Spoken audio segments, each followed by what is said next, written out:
몇 주에 걸쳐서 주님께서 가르쳐 주신 기도에 대해서 함께 말씀을 나누고 있습니다.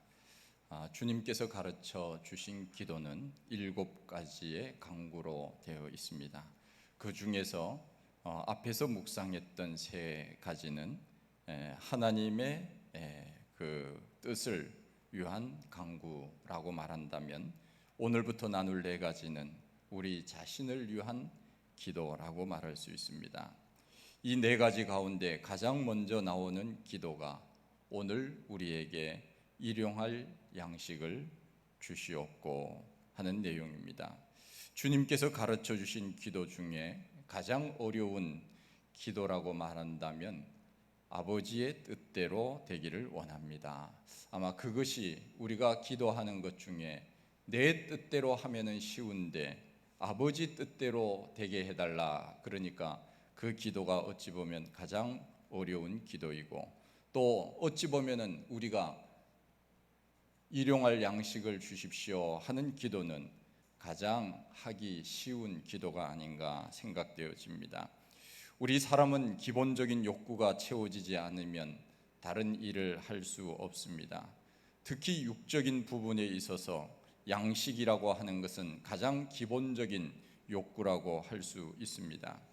우리는 육적인 부분에 대해서 때로 부정적인 것을 생각하는데, 그것이 악용이 될 때 문제이지 선용이 될 때는 그 육적인 부분이 얼마나 중요한지 모릅니다. 물론 우리는 하늘의 양식, 신령한 것을 늘 사모해야 합니다. 그러나 사실은 우리가 육적으로 건강해야 하나님의 일을 할 수 있기에 육적인 건강을 위해서도 우리는 얼마나 많은 노력을 해야 하는지 모릅니다. 이런 말이 있습니다. 죄를 지어도 살아갈 수 있지만 건강을 잃으면 살아갈 수 없다 하는 말입니다. 그러기에 우리는 육적인 부분을 나쁘다고만 생각할 것이 아니라 우리의 육적인 부분이 건강해짐으로 얼마나 하나님 앞에 영광을 돌릴 수 있는가를 생각하면 이 육적인 양식을 달라고 하는 것이 참 중요한 기도의 제목이라고 생각되어집니다. 그런 의미에서 우리 예수님께서는 우리에게 기도를 가르쳐 주실 때 일용할 양식을 달라고 기도해라 말씀하고 계십니다. 예수님께서 금식하실 때 바리새인들은 예수님께 질문하기를, 당신은 금식을 하는데 왜 당신의 제자들은 금식하지 않습니까? 그때 예수님께서 대답하시기를, 신랑과 함께 있을 때 어찌 금식할 수 있겠느냐? 신랑을 빼앗길 때가 있으니 그때는 금식할 것이라 말씀하셨습니다. 그런 의미에서 우리는 예수님께서 우리와 함께 계시고 우리 삶 가운데 지키시고 보호하시고 인도하시는 그런 삶을 산다면 우리는 어찌 보면은 금식보다 건강하여서 주님의 영광을 위하여 사는 것이 더 지혜로운 삶이 아닐까, 그렇게 생각되어집니다. 우리 예수님께서 우리들에게 더 집중해야 될 것, 그것은 육적으로 필요한 양식을 공급받음으로 인하여서 나의 욕심을 위하여 사는 것이 아니라 주님 앞에 더 영광을 돌리도록 하시기 위해서 육적인 것들을 위하여 기도하라고 말씀하십니다. 역사를 보면은 금욕주의, 신비주의, 은둔주의가 성행하던 시대도 있었습니다. 그러나 육적인 부분을 외면하고 영성만 구하다가 세상과 단절하고 산속에 들어가서 은둔하는 것, 이것은 하나님이 원하는 것은 아닙니다. 오히려 세상 속에서 빛과 소금으로 살기를 원하시는 것, 이것이 바로 하나님의 뜻입니다. 우리 기독교는 세상 가운데 교회들이 있습니다. 불교는 산속에 절이 있습니다. 사람들은 말합니다. 불교의 절이 좋은 곳은 다 차지했다, 그렇게 말하기도 합니다. 물론 무슨 뜻인지는 알지만, 그러나 사실은 알고 보면 교회가 더 좋은 곳을 차지했습니다. 왜 그렇습니까?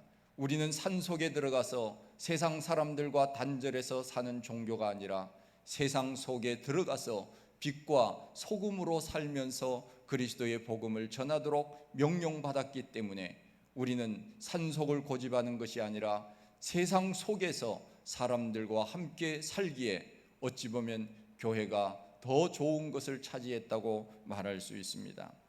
우리가 경계해야 할 것이 있습니다. 극단적 금욕주의와 극단적 탐욕주의를 우리는 조심해야 됩니다. 주후 4세기 경부터 생겨나기 시작한 수도원의 수도사들은 극도의 금욕과 절제 속에서 살았습니다. 인간의 육체를 비롯한 모든 물질은 열등하다고 생각을 했습니다.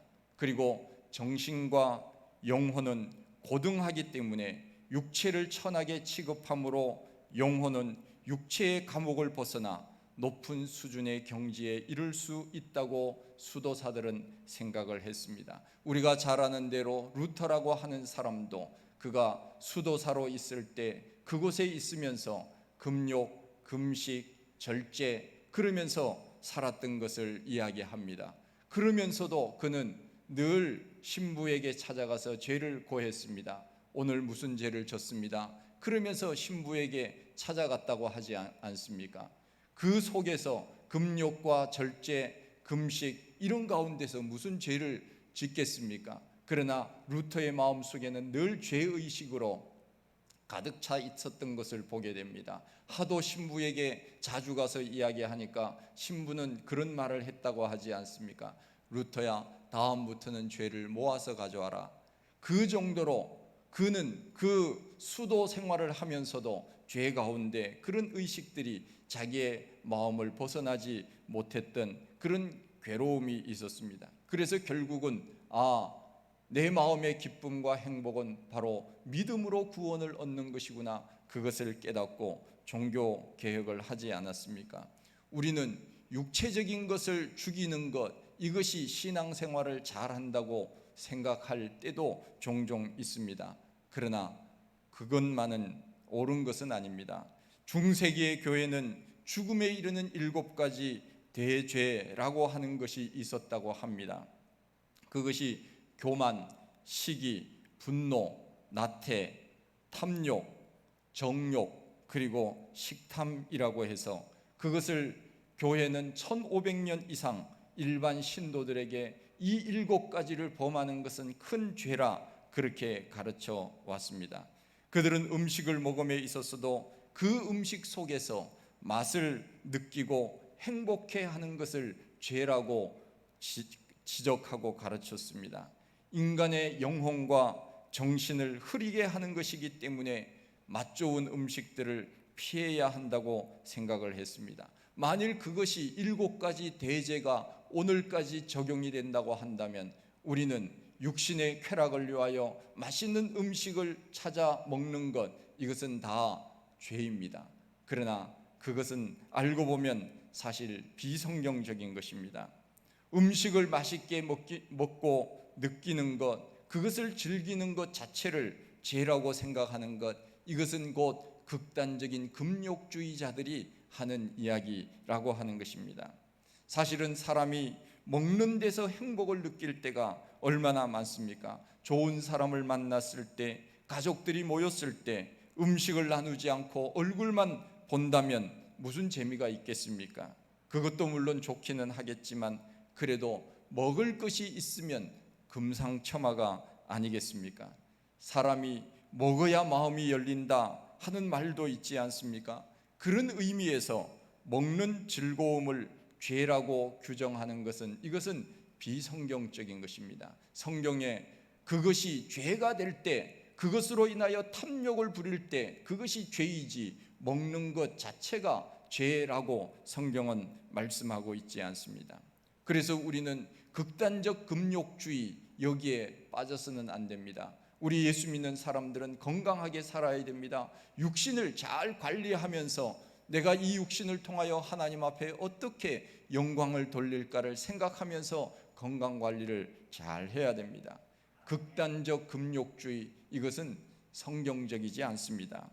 또 하나는 우리가 조심해야 될 것, 그것은 탐욕주의입니다. 우리의 마음이 방탕한 방향으로 흘러가는 것, 이것을 우리는 늘 경계해야 합니다. 너무 육체적 쾌락을 위해서 감각적인 것에 마음을 두다 보면 영성이 흐려진다는 것입니다. 성숙한 신앙과 올바른 영성은 육신을 부정하고 세상을 등지고 살아가서도 안 되고 육신의 노예가 되어서 방탕함에 빠져서 살아가서도 안 된다 하는 것입니다. 우리는 이 세상에 살면서 금욕주의와 탐욕주의, 이 두 가지 기준을 벗어나지 않도록 조화를 이루면서 사는 것이 중요합니다. 너무 금욕적인 생활을 해서 금식하고 고행하고 때로는 자기 몸을 상하게 하면서 건강을 해칠 정도로 나는 이 육신적인 삶을 살지 않겠노라고 그러면서 금식하면서 몸이 쇠약해질 정도로 영성을 추구하다가 잘못되는 사람들이 얼마나 많이 있는지 모릅니다. 때로는 너무나 욕심을 내어서 이 육신만을 위해서 또 사는 것, 이것도 조심해야 합니다. 그것을 잘 조절할 줄 아는 사람이 올바른 영성을 가진 사람이며 성숙한 신앙인이라 이렇게 말할 수 있습니다. 그래서 예수님께서도 우리에게 기도를 가르쳐 주시면서 인간에게 필요한 4가지 중에 가장 먼저 우리들에게 말씀하신 것이 너희는 기도할 때 이렇게 기도해라. 일용할 양식을 주시옵고 이렇게 기도하라고 가르쳐 주셨습니다. 그렇다면 여기서 말하는 양식이라고 하는 것이 무엇입니까? 헬라어로는 양식을 알토스라고 이야기를 하는데 이것은 유대인의 주식이었던 빵을 나타낼 뿐만 아니라 보다 넓은 의미에서의 생명의 유지를 위하여 필요한 모든 양식, 이것을 의미한다 이렇게 말할 수 있습니다. 우리가 먹는 어떤 이 음식, 이것만 양식이 아니라고 하는 것입니다. 유대인들이 주로 먹는 빵이 있습니다. 그것을 베이글이라고 합니다. 우리나라 사람들은 베이글을 잘 드시는지는 모르겠지만은 요즘은 좀 마트에도 그런 베이글들을 파는 것을 봅니다. 도넛같이 생겨서 가운데 동그란 구멍이 있는데 그것을 단면으로 잘라서 치즈를 발라서 먹으면 그것이 아침 대용입니다. 미국에서는 특히 뉴욕에서는 사람들이 베이글을 얼마나 좋아하는지 모릅니다. 그래서 뉴욕 베이글이라고 해서 사람들은 아침에 베이글을 사기 위하여 길게 줄을 서 있는 것을 봅니다. 그리고 그것을 사서 출근을 하면서 차 안에서 그것을 먹으면서 아침 대용으로 삼았습니다. 저도 베이글을 많이 먹었던 기억이 있는데 처음에는 이 베이글이 별로 맛이 없습니다. 그냥 이 싱거운 것 같은 그런 느낌이 듭니다. 그런데 이상하게도 씹으면 씹을수록 고소한 맛이 납니다. 그래서 사람들이 이것을 이렇게 좋아하는구나. 처음에는 그것을 먹기가 참 어려웠습니다. 그런데 익숙하게 먹다 보니까 이 맛이 보통 맛이 아니에요. 고소한 맛이 이 입속에서 감돌면서 지금도 침이 돌고 있는데요.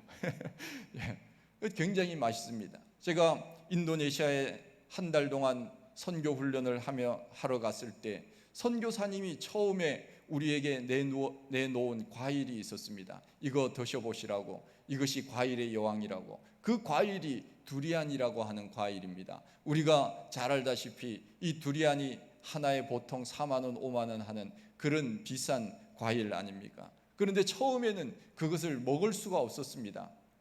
그런데 냄새가 나고 이상하게 느낌이 좋지 않아서 그냥 가까이만 가도 피하게 되는 그런 과일입니다. 처음에는 이해가 되지 않았습니다.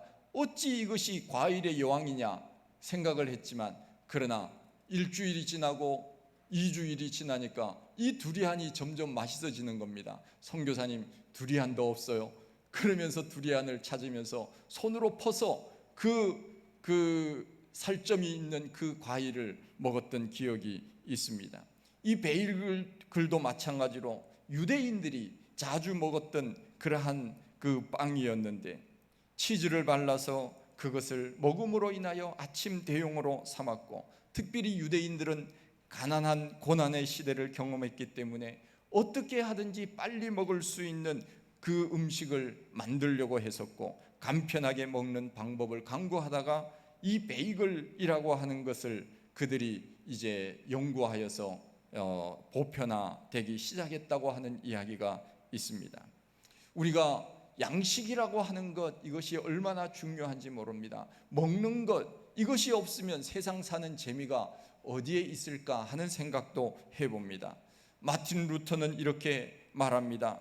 양식이라고 하는 것은 육체의 양식뿐만 아니라 영혼의 양식이 있는데, 그것은 하나님의 말씀, 인간다운 삶으로 성장할 수 있는 교육, 정신을 고양할 수 있는 학문과 문화의 누림, 이 모든 것을 총칭하여서 양식이라고 마틴 루터는 그렇게 정의를 했습니다.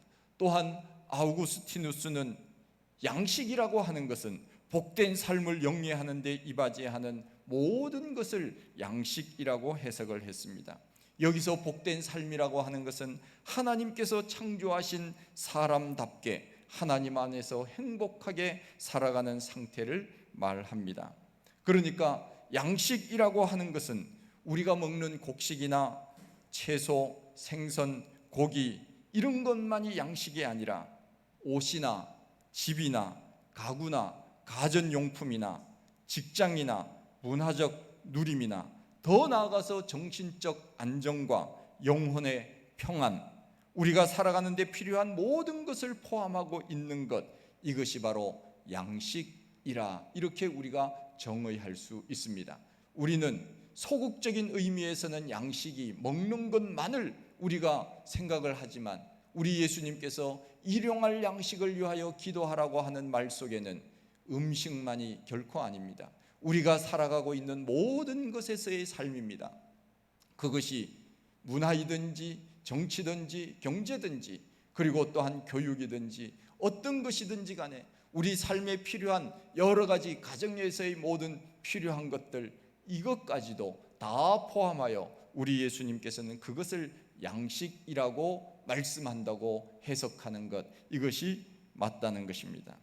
생각해 보면 우리는 육의 양식을 충족하지 않고서는 아무것도 할 수 없습니다. 오죽하면 사람들은 먹기 위하여 산다고 하는 말이 나올 정도겠습니까? 요즘 코로나로 인하여서 많은 사람들이 어려움을 겪고 있고, 많은 교회들도 어려움을 당하고 있습니다. 어떤 목사님이 그런 이야기를 합니다. 이 코로나 기간에 저는 서바이벌 하고 있습니다. 서바이벌이 뭡니까? 억지로 그냥 목숨을 위하여 살아가는 것, 이것이 바로 서바이벌, 생존 아닙니까? 우리나라가 가난한 시절에는 먹을 것이 많지 않았습니다. 요즘은 맛집을 찾아다니고 먹는 방송, 소위 말해서 먹방이 유행하고 있지만, 과거에는 생존을 위하여 먹었습니다. 그야말로 서바이벌, 생존을 위하여 우리의 어른들이 그렇게 살지 않았습니까? 살기 위해서 먹는 것을 우리는 생존이라고 하고, 먹기 위하여 사는 것을 우리는 생활이라고 말하기도 합니다. 요즘은 너무 많이 먹어서 문제입니다. 많이 먹어서 질병이 생기고 때로는 병원에 갑니다. 살을 찌우기 위하여 사는 사람보다 살을 빼기 위하여 돈을 투자하는 사람들이 더 많을 정도입니다. 요즘 많은 사람들이 하고 있는 필라테스, 헬스, 이것은 옛날에는 없었습니다. 생존하는 사람들에게 이것은 사치로 보일 수도 있습니다. 저도 종종 그런 이야기를 합니다. 우리 교회 아래에도 필라테스가 있지만은, 야, 저거 사치 아닌가? 제가 늘 그런 생각을 해요. 아니, 계단 오르내리면 되지. 그런데 운동 실컷 하고는 엘리베이터 타고 갑니다. 왜 운동합니까? 저는 집에 새벽 기도 마치고 집에 갈 때는 거의 이 계단을 통해서 갑니다. 이 주차장에서부터 집까지, 집이 13층인데 이 지하 주차장에서 1층까지 올라가는 데가 한 3층 정도 되는 것 같아요, 높이가. 그러면 한 16층, 17층 정도의 거리를 올라가면 한 5분 30초 정도 걸립니다. 내가 하루에 5분 30초를 투자하지 못할까? 그러면서 헉헉거리면서 올라가지만은 그러나 그것이 건강을 위해서는 얼마나 좋은지 몰라요. 요즘 사람들은 너무 많이 먹어서 문제입니다. 그래서 살을 빼기 위하여 얼마나 애를 많이 쓰는지 모릅니다. 어찌 보면 그것은 생존하는 사람들에게는 사치로 보일 수도 있습니다. 제 눈에도 어떤 사람이 도대체 필라테스를 하는가, 죄송합니다, 다니는 사람들 앞에서는. 어쨌든 우리가 지금 그런 시대에 살고 있습니다. 너무 많이 먹어서 많이 가져서 그것을 어찌할까 모르는 그런 사람들도 있다고 하는 것입니다. 우리는 금욕주의와 극단적 탐욕주의, 이 두 가지를 우리는 늘 조화를 이루어야 됩니다. 너무 방종해서는 안 됩니다. 내가 이 일을 함으로 인하여 가난한 사람들이 없지는 않는가, 혹은 나를 보면서 절망하는 사람은 없는가 하는 것을 우리는 늘 생각해 보아야 합니다. 일용할 양식은 우리에게 최소한의 양식을 의미합니다. 예수님께서 우리들에게 말씀하신 일용한 양식을 달라고 하는 것, 이것은 곧 욕심과 탐욕을 버리라고 하는 의미이기도 합니다. 이것은 그날 살아가는 데 필요한 것들입니다. 너무 많이 쌓아놓고 살도록 구하라고 하는 말씀이 아닙니다. 최소한의 것으로 욕심을 부리지 말고 하나님이 주시는 그것에 감사하며 살라고 하는 예수님의 마음이 포함되어 있지 않습니까? 우리가 잘 아는 대로 이스라엘 백성들은 그들이 매일같이 광야 생활을 하면서 만나와 메추라기 그날 주시는 것 먹었습니다. 어떤 사람들은 욕심이 생겨서 많이 거두었습니다. 그런데 다 먹지 못하고 남겨두고 내일 먹어야지 했더니 다음날 가보니까 썩어 있었습니다. 이것이 바로 무엇입니까? 매일같이 공급해 주시는 하나님의 은혜를 체험하라고 하는 말씀이 아닙니까? 그러기에 우리는 예수님께서 매일매일 일용할 양식을 구하라고 하는 의미는 바로 매일같이 하나님과 교제하라 하는 의미입니다. 오늘도 우리는 하나님 앞에 기도하고 하루를 시작해야 됩니다. 하나님이 나에게 부어주시는 은혜를 기억하면서 기대하면서 살아가라고 하는 의미가 아닙니까?